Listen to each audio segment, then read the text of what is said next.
What's up, everybody? Welcome back to the Homie Hangout, where we help others move in excellence. Lil Toro, right? SPM Junior. Really, if we're gonna get down to it, maybe him and SPM will make music together.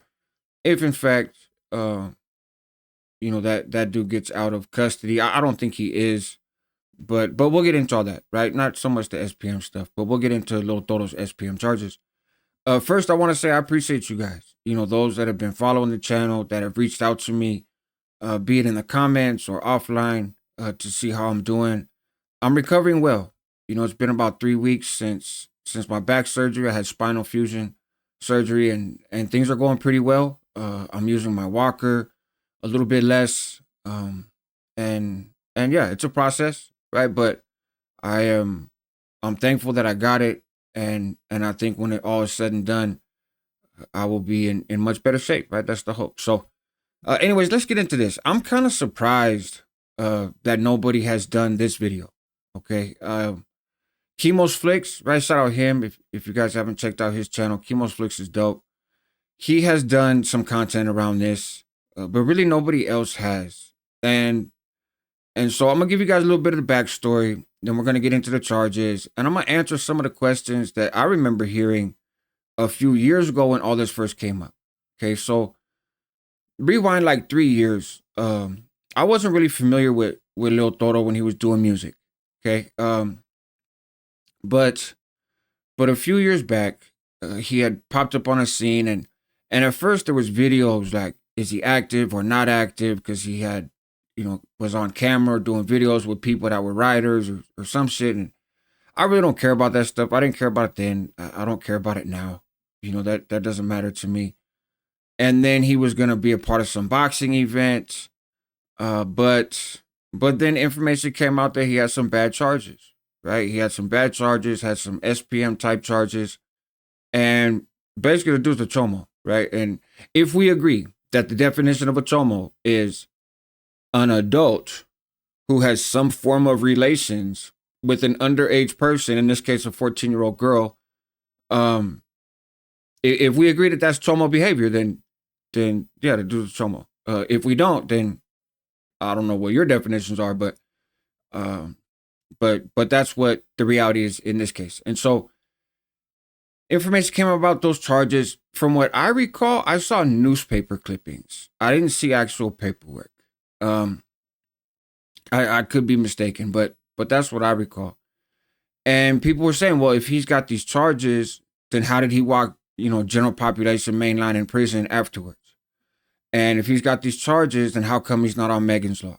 And those are both good questions, and I'm gonna give you guys my answer to those questions in the course of this video. But first, let's get on the same page with what it is we're talking about, right? So, People versus Valdez, that's him, Antonio Mariano Valdez, Solano County. I guess now he's retroactively from Daly City because that's where his dad Cornell's from, or from San Francisco because that's where Mouse is from. But he's from Vacaville, right? And so we're gonna go. I'm not gonna read every word of this paperwork.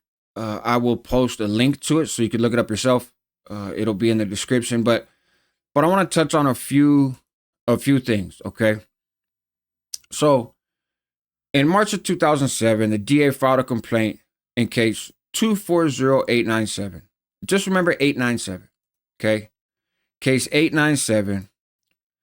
Him and his co-defendant are charged with having a billy club, right? A deadly weapon, and then gang allegations and criminal street gang enhancement and whatnot. So he pled out to no contest to possession of the billy club. Right, again, this is case 897.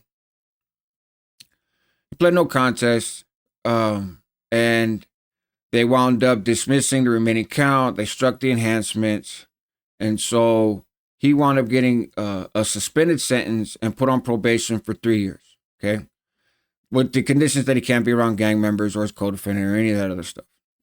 Right, so that's pretty cut and dry.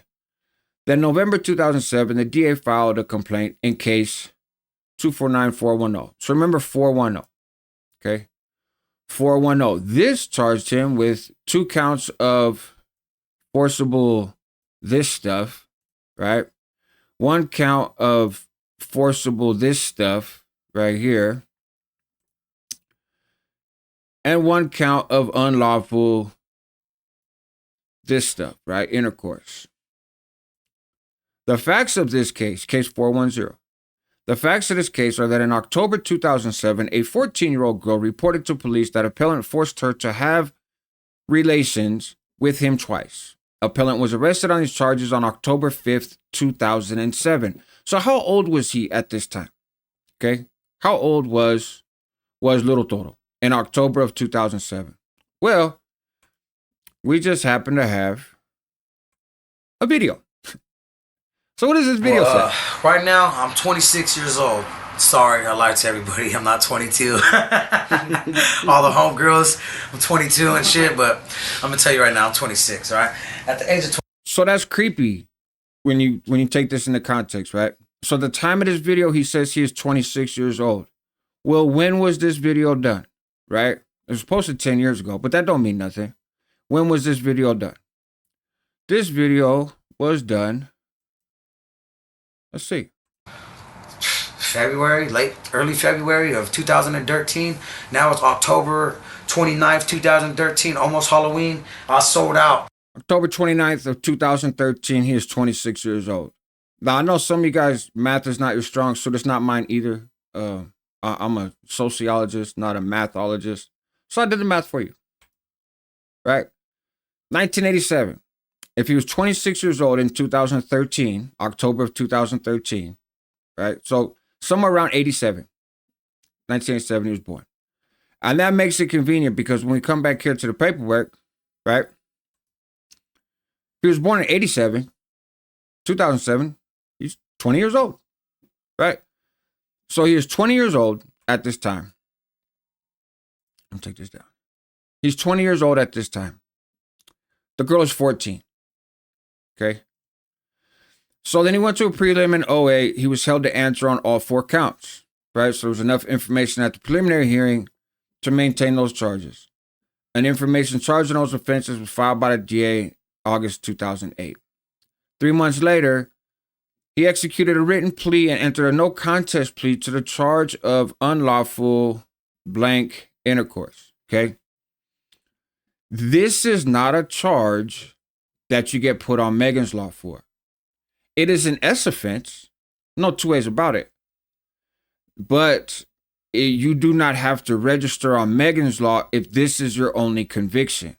Okay. But we know the circumstances of this, right, is this.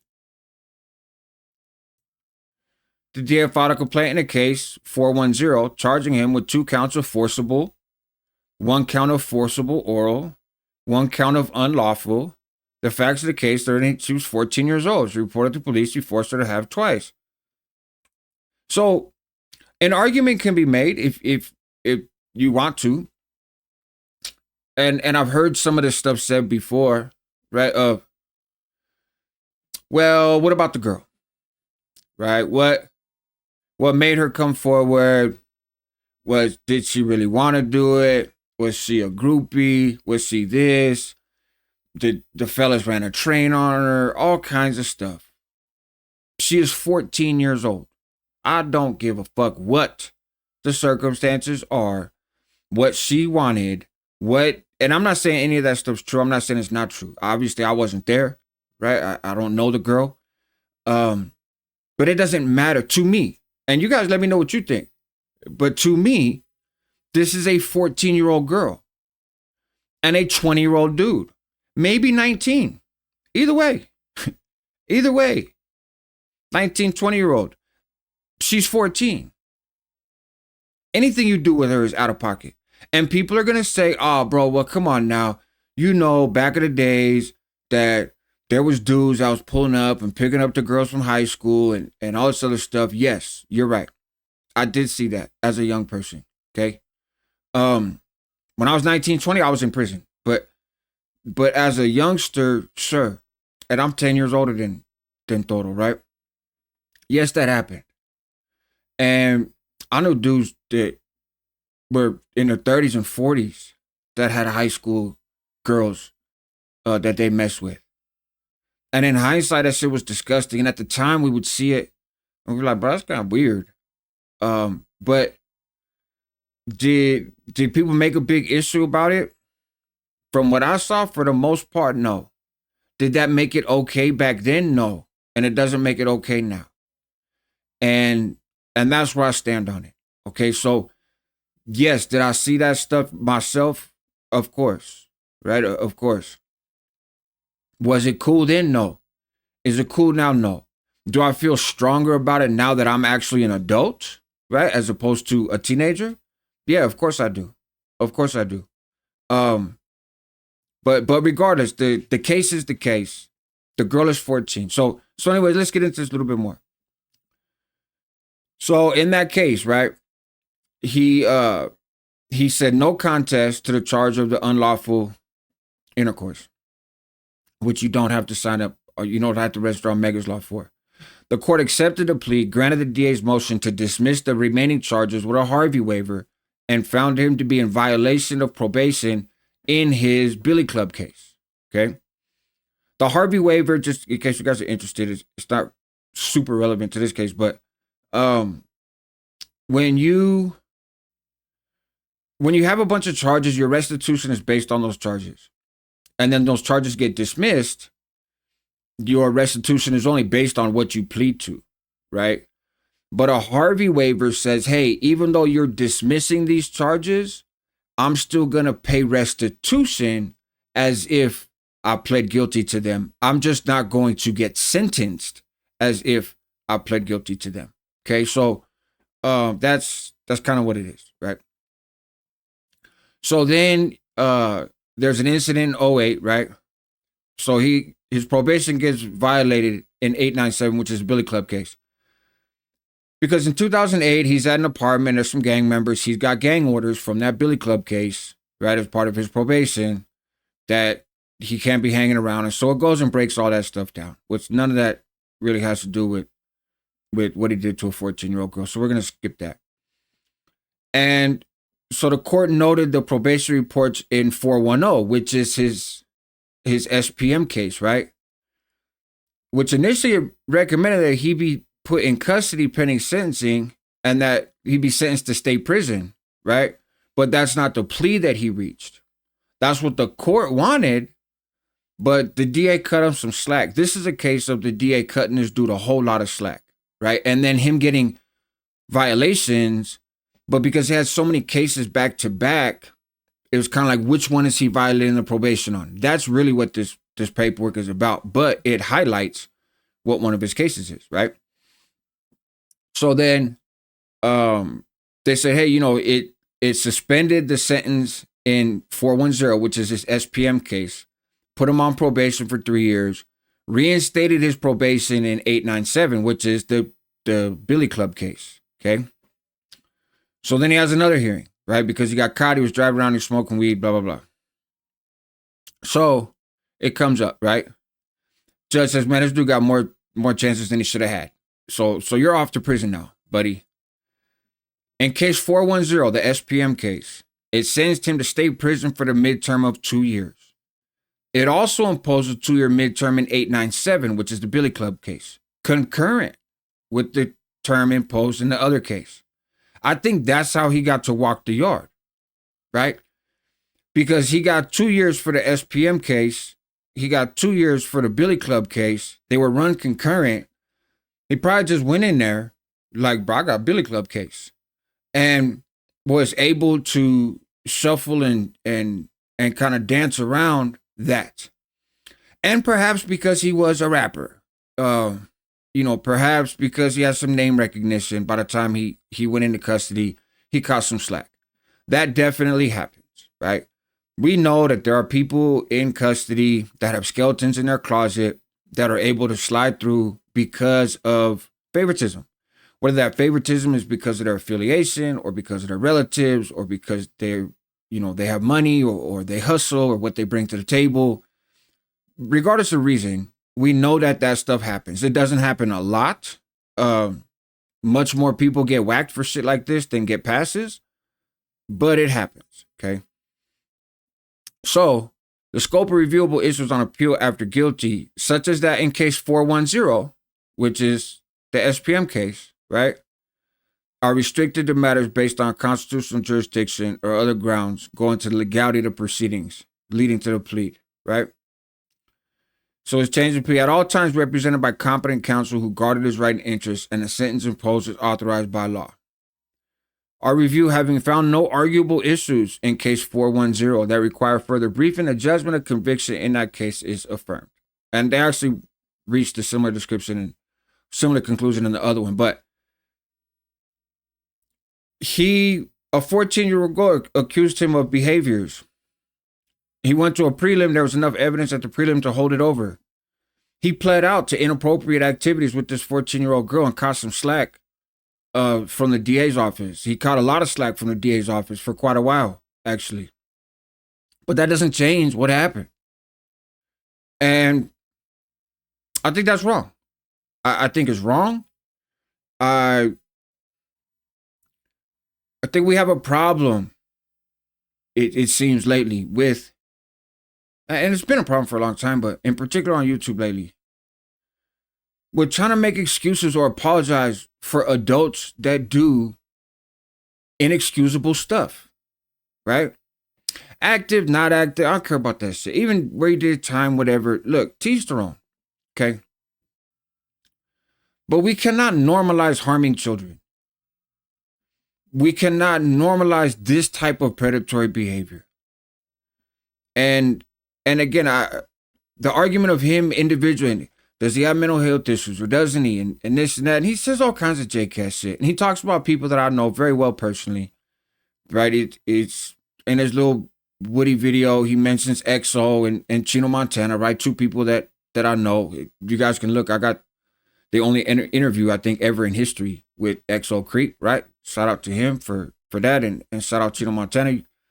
You guys can see that stuff. But I'm not going to react to all that.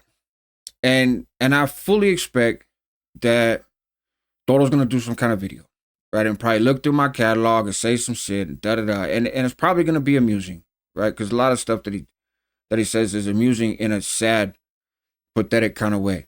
But you know what's not going to change is that dude was an adult messing with a child. And that's not okay. And that's where I stand. And if you do that, I'm going to say something about it. Every time. And if that's okay and you condone that behavior, then to each their own. I'm not telling anybody else what to do or what not to do. I'm just letting you know that Toro and SPM are cut from the same cloth. And so all this, bro, SPM is out. I wouldn't mess with SPM. I wouldn't mess with SPM. Okay, well, you're messing with a junior version of him if you mess with this dude. And it is what it is. Help others move to excellence, man. That's what homies do. Help yourself at the same time because you're worth it. Help your community because they need you. And protect the kids, man. This shit is not okay, right? It's not okay. It wasn't okay then, and not everybody says something about it. It's still not okay now. And yeah, there you go. Take care.